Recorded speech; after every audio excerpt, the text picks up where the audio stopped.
kiiraay. Bon loolu comme ni nga ko waxee je pense que war naa revenir un peu sur beaucoup de choses yu nga xam ni wax nañ ko fi saa yi la ci argument yi mais damay rebondir juste sa question pour wax ni boo seetloo daanaka Pastef ak kiiraay dañuy def benn jeu bu nga xam ni c'est toujours pour permettre au conseil constitutionnel toujours rejeter les projets ou propositions de loi yi nga xam ni moom la fay dem.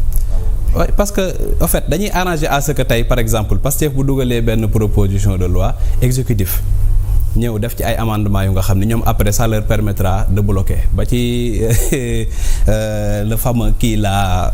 jeu politique la finalement. jeu politique la parce que li ma gis nii tey par exemple la proposition bi nga xam ne tey Pastef def na ko pour wax ni le président de la République na def une publication d'entrée et de sortie également de son patrimoine. Ouais.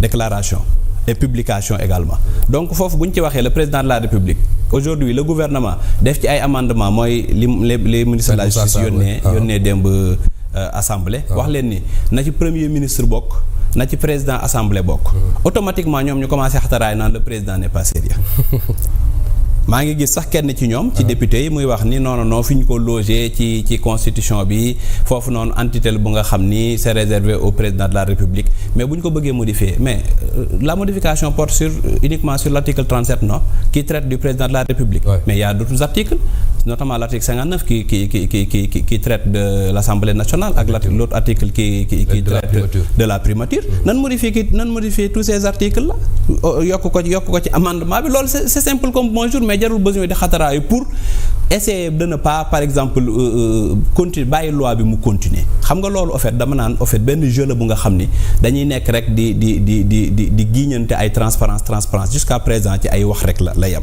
li mu wax léegi également ci OFNAC si je crois wax na ko par rapport également aux modalités de fonctionnement de l'OFNAC mu ngi wax li ci war a def bi muy wax léegi tout à l'heure j'ai l'impression que waa OFNAC ci boppam kon xanaa ñoom maîtriser wuñ loi bi nga xam ni moom moo leen tënk.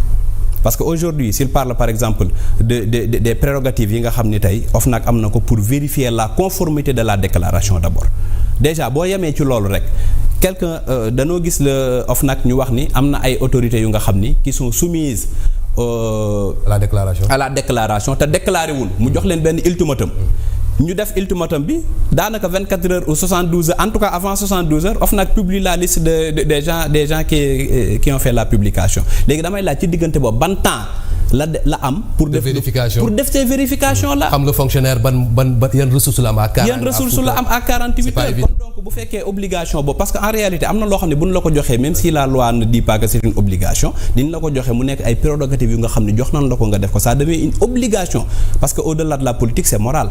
Parce que quelque chose comme le patrimoine et le patrimoine aussi dañ koy wax xam nga quelqu'un qui fait une déclaration d'entrée jëlagul fonction mu def une déclaration d'entrée bien yooyu mu am boobu occupe yoragul benn budget bu nga xam ne permettre na ko mu def loolu donc ci amu boppam la alors que tey am na ci ñoo xam ne ay rumeur nag la ñuy dégg parce que ba tey nangu permettre ñu au moins ñu def la publication de la déclaration donc je vois pas l'intérêt. C'est uniquement valable pour le chef de l'État. Pour le chef de l'État moom kese kon donc bu ñu ko étendre pour man en fait dafa extension bi dafa war a dem sur toutes les personnes yu nga xam ni ñooy ils sont soumises à la déclaration de patrimoine ñoom ñëpp la déclaration et la publication parce que ça ne sert à rien de déclarer. À l'entrée et à la sortie. À l'entrée et à la sortie. Mais tey ki koy def à l'entrée par exemple gis nañ koo xam ni tey ci ay rumeurs la ñuy sukkandiku nee nañ 4 millions la déclaré.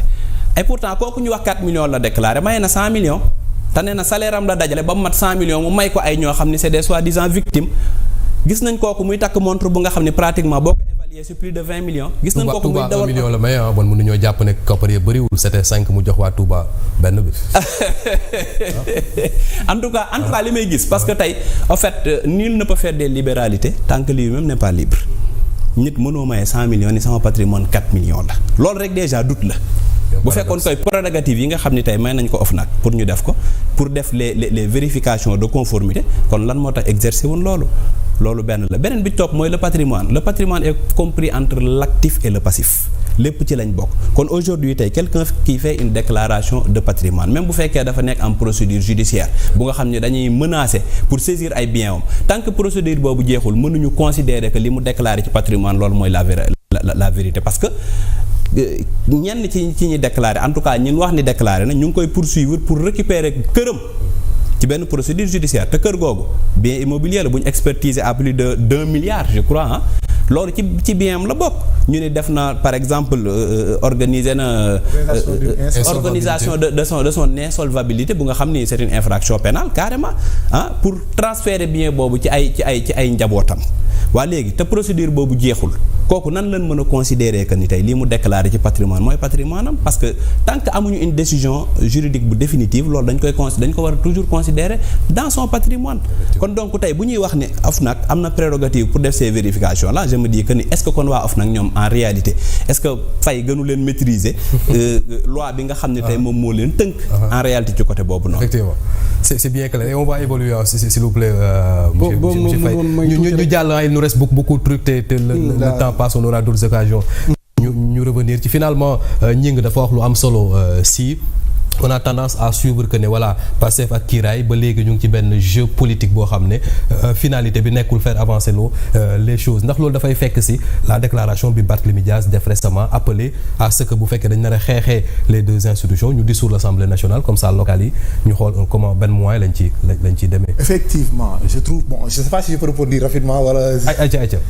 il a parlé de ñu rebondir. non ku nekk dina rebondir yàlla parce que bu fekkee ça nous permet pas d'avancer du mu am di nga ñëwaat Ousseynou di nga ñëwaat yaa fi nekkal pouvoir bi yow yaa ëpp sa finalement temps de parole on laisse si mu répondre. Quand il nous parle de CREI et de l'OFNAC, le président n'a jamais dit que ni dans un sens où la loi est personnelle que CREI pour ñun la OFNAC pour ñee la OFNAC pour non ñëpp xam nañ ne la loi n'a point d'effet rétroactif et ne régit que pour l'avenir donc CREI daf fi nekkoon le problème c'était la charge de la preuve c'était ça son problème aujourd'hui ñu jooyanti loolu dem ci beneen loi. Maintenant, quand on nous parle d'autorité administrative indépendante, on peut faire une revue administrative de l'autorité administrative indépendante et tout ça. Mais aujourd'hui, nous, ARTP, ARCOP, aujourd'hui, pourtant, il y a une autorité administrative indépendante, la loi même leur impose, si nous falken, nous devons appeler à la candidature, nous devons sans respecter les règles. Donc aujourd'hui, quand on nous, si nous ils respectent en réalité les règles qui ont été établies par ces autorités administratives indépendantes, c'est faux. D'abord. Ensuite, effectivement, l'OFNAC n'a pas les moyens, c'est la raison pour laquelle on dit il faut que nous joignons la loi. C'est un impératif. Sinon, l'union def ni, l'union def, l'union expliquer, OFNAC dit non def, c'est donc nous instant. Donc il faudrait nous joignons la loi. Il faudrait que nous nous avancer. Sinon, ce sera du pareil au même. Effectivement, loi bi nous se fait déclaration, da ngay jël en considération le passif et l'actif. On ne peut pas nous dire qu'une personne a 4 millions alors qu'il a fait l'objet d'une organisation d'une insolvabilité sans pour autant être prise en compte ci déclaration bi. Donc tout ça, l'OFNAC il faut que nous joyanti waat ko. Maintenant pour revenir à la question. Kiraay, Pastef, c'est du pareil au même. Non, c'est la triste réalité. La patrie avant le parti le Kiraay wax la patrie avant le parti moom le Kiraay wax ça a un sens. Avant loolu. On dit la patrie d'abord.